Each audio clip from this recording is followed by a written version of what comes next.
Hello everyone, I welcome you on the study channel lights institute of study. तो आज हम करने वाले बीएड सेकंड सेम के जो ये पेपर है assessment for learning. Assessment for learning इसको हम और क्या बोलते हैं, फॉर्मेटिव लर्निंग। पहला क्वेश्चन यही है, असेसमेंट फॉर लर्निंग होती क्या है। असेसमेंट फॉर लर्निंग ये अप्रोच है टीचिंग एंड लर्निंग में। ये जो है सपोर्ट करती है, ये एक ऐसा टूल है जो सपोर्ट करती है स्टूडेंट की परफॉर्मेंस को। ये ऐसे नहीं कि जस्ट ये मेजर करिए कि उनकी परफॉर्मेंस क्या है, कि वो ग्रो कर पा रहे कि नहीं कर पा रहे। ये जो है ऑल ओवर मतलब परफॉर्मेंस को, स्टूडेंट की परफॉर्मेंस को सपोर्ट करता है। ये एम्फेसाइज करता है कॉन्टिन्यूस फीडबैक। इसमें आप कॉन्टिन्यूस फीडबैक देते हो। मेजरमेंट क्या होती है, ये प्रोसेस होती है जिसमें आप असाइन कर रहे हो एक न्यूमेरिकल वैल्यू लर्नर की परफॉर्मेंस को लेकर। ठीक है, it helps in determining the extent, quantity और degree of learning in an objective manner. वही है कि आप आइडेंटिफाई कर रहे हो, आप इवेल्युएट कर रहे हो लर्नर की परफॉर्मेंस को ऑन दी बेसिस ऑफ उसको न्यूमेरिकल वैल्यू असाइन करके। जैसे हम एग्जांपल लेते हैं, जैसे आप यूनिट टेस्ट, जैसे आप क्लास टेस्ट ले रहे हो, तो उसके बाद क्या है, जो बच्चे के नंबर आएंगे आप उस बेस पर मेजरमेंट कर रहे हो कि बच्चा कितना सीख पाया है। फिर नेक्स्ट है कैरेक्टरिस्टिक ऑफ मेजरमेंट। फिर फर्स्ट है वही, ये क्वांटिटेटिव इन नेचर होते हैं कि आप जो है नंबर असाइन करके बच्चे की परफॉर्मेंस को इवेलुएट करे हो। फिर नेक्स्ट है it focus on procedure and objectivity in assessing learner knowledge और स्किल। फिर थर्ड है use in both formative and summative assessment.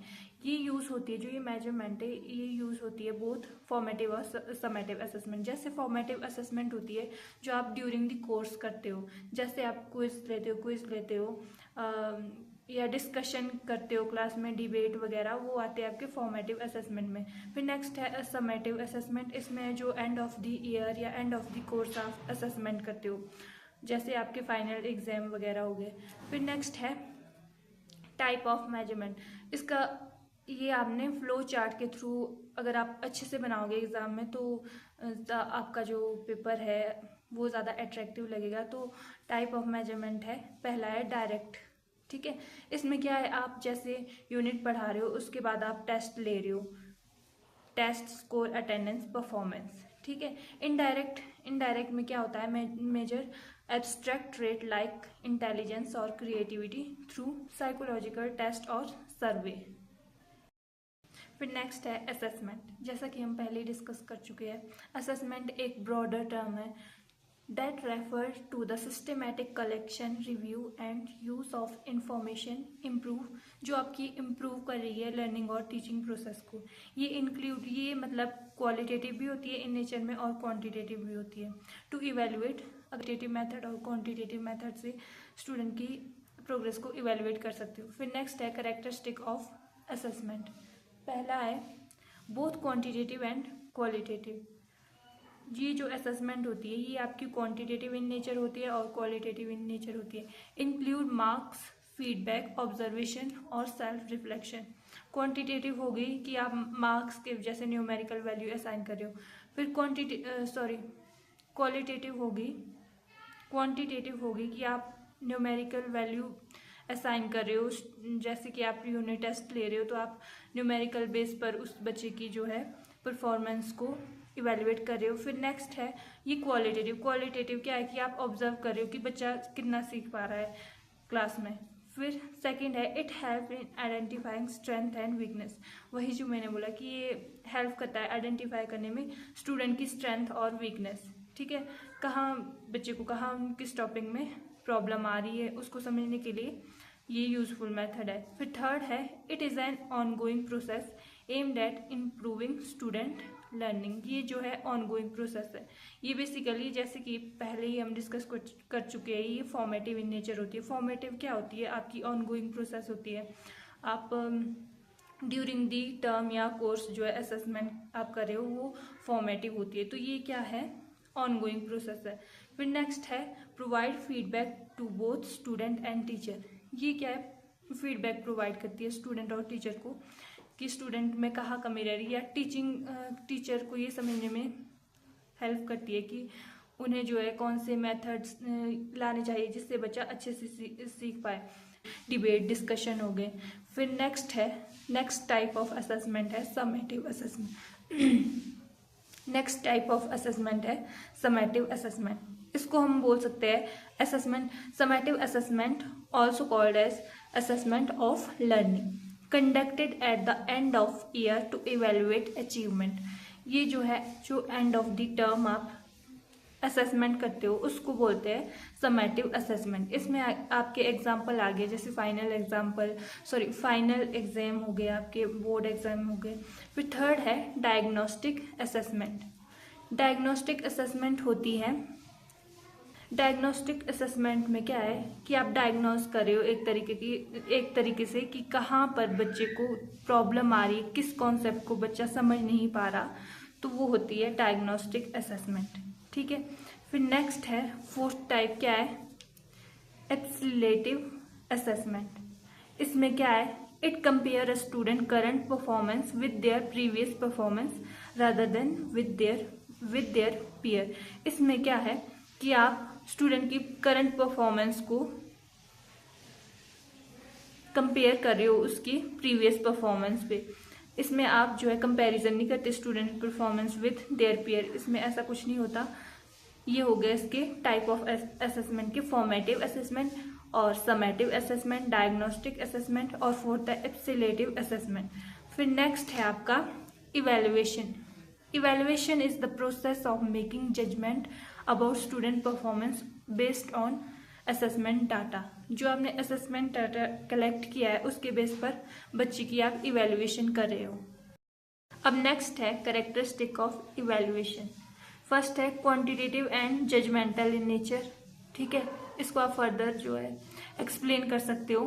फिर सेकंड है help in decision making about student progress, promotion और करिकुलम इफेक्ट। ये जो है बेसिकली आपको ये बताता है कि स्टूडेंट कितना सीख पाया है, कि उसकी प्रोग्रेस हुई या कहाँ पर उसको कमी आ रही है, वही इसके कैरेक्टरिस्टिक है इवैल्यूएशन की।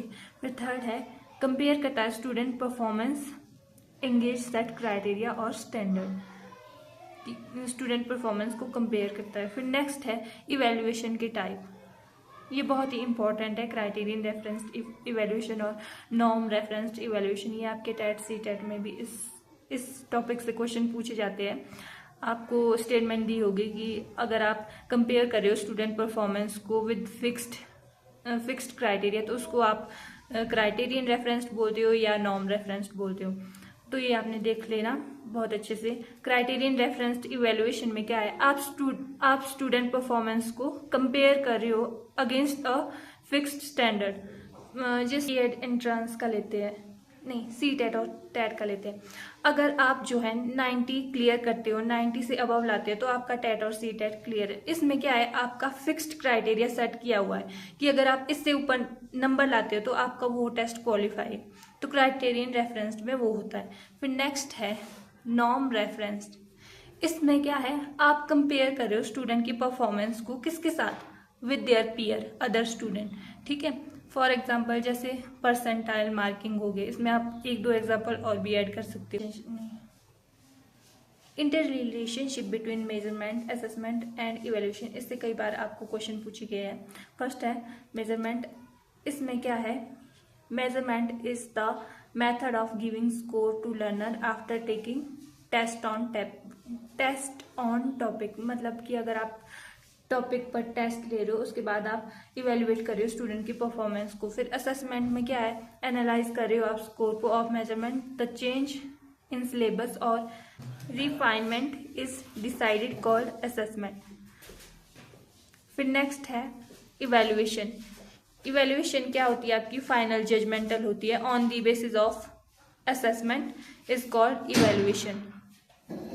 फिर नेक्स्ट जो डिफरेंस है इनके बीच वो है, ये क्वांटिटेटिव इन नेचर होता है। मेजरमेंट क्या है, क्वांटिटेटिव इन नेचर होता है। क्वांटिटेटिव में क्या है, आप नंबर बेस पर जो है बच्चे की परफॉर्मेंस को इवेल्युएट कर रहे हो, आइडेंटिफाई कर रहे हो। फिर असेसमेंट में क्या होता है, असेसमेंट में ये quantitative as well as qualitative process है। जैसे कि क्वांटिटेटिव में आपके न्यूमेरिकल नंबर बेस पर हो गया, और क्वालिटेटिव में आप बच्चे को ऑब्जर्व कर रहे हो थ्रू ऑब्जर्वेशन। फिर इवेल्युएशन में आ गया क्वांटिटेटिव ये क्वांटिटेटिव भी है, क्वालिटेटिव भी है, एज वेल एज जजमेंटल है। ये जजमेंटल है इन नेचर में। फिर नेक्स्ट ये नैरो कॉन्सेप्ट है, ये ब्रॉडर कॉन्सेप्ट है। असेसमेंट जो है आपका ब्रॉडर कॉन्सेप्ट है, ब्रॉडर देन मेजरमेंट। फिर नेक्स्ट है आपका इवेल्युएशन, ये ब्रॉडेस्ट है अमंग टू। फिर नेक्स्ट इसका डिफरेंस आ गया मेजरमेंट, डिफरेंस है मेजरमेंट का न्यूमेरिकल वैल्यूएशन है। फिर असेसमेंट में क्या होता है, लर्निंग आउटकम इसका मेन एम है। ये क्या है, to justify the evaluation, justify the evaluation. फिर नेक्स्ट जो है डिफरेंस है आपका, जो ये मेजरमेंट है ये पार्ट होती है असेसमेंट और इवेल्युएशन का। फिर असेसमेंट का क्या डिफरेंस है, ये डायग्नोस्टिक इन नेचर होती है, फ्लेक्सिबल होती है और फॉर्मेटिव इन प्रोसेस होती है, जबकि इवेल्युएशन आपकी समेटिव प्रोसेस होती है, जो आपकी एंड ऑफ द ईयर की जाती है। फिर example of measurement, after teaching a lesson on fraction teacher give short quiz that include MCQ, short answer question. The quiz measure the student understanding concept of fraction, their ability to simplify fraction and compare them. ठीक है, कि आप जो है जैसे आपकी unit complete हो रही है तो उसके बेस पर आप बच्चे का टेस्ट ले रहे हो, MCQ दे रहे हो, उसे शॉर्ट आंसर दे रहे हो, तो उस बेस पर जो है आप उसका इवेल्युएशन कर रहे हो। फिर नेक्स्ट है आपका example of assessment, after grading the quiz the teacher look at the result and notes area where students struggle. Some students scored well while other had difficulty. The teacher may provide additional practice problem for student. ये आपका example हो गया assessment का। Evaluation का क्या हो गया, जैसे कि आपने मान लो फ्रैक्शन चैप्टर जो है पढ़ाया, उसके बेस पर आपने 5 सिंपल क्वेश्चन दिए हैं, ठीक है, ये इवेल्युएट करने के लिए कि बच्चा उस कॉन्सेप्ट को समझ पाया है या नहीं समझ पाया। ठीक है, तो आज की वीडियो में हम इतना ही पढ़ेंगे। ये जो है ये बहुत ही इम्पोर्टेंट टॉपिक है, इससे कई बार आपको क्वेश्चन पूछे गए हैं, कई बार आपको ये इंटर रिलेशनशिप पूछा गया है, कई बार जो है असेसमेंट की क्या नीड है, ऐसे ऐसे क्वेश्चन पूछे गए। और जो ये बताया मैंने आपको टाइप, क्राइटेरियन और नॉर्म का, ये आपने अच्छे से पढ़ लेना, क्योंकि ये आपके CTET में इस टाइप के क्वेश्चन बनते हैं। ठीक है, थैंक यू।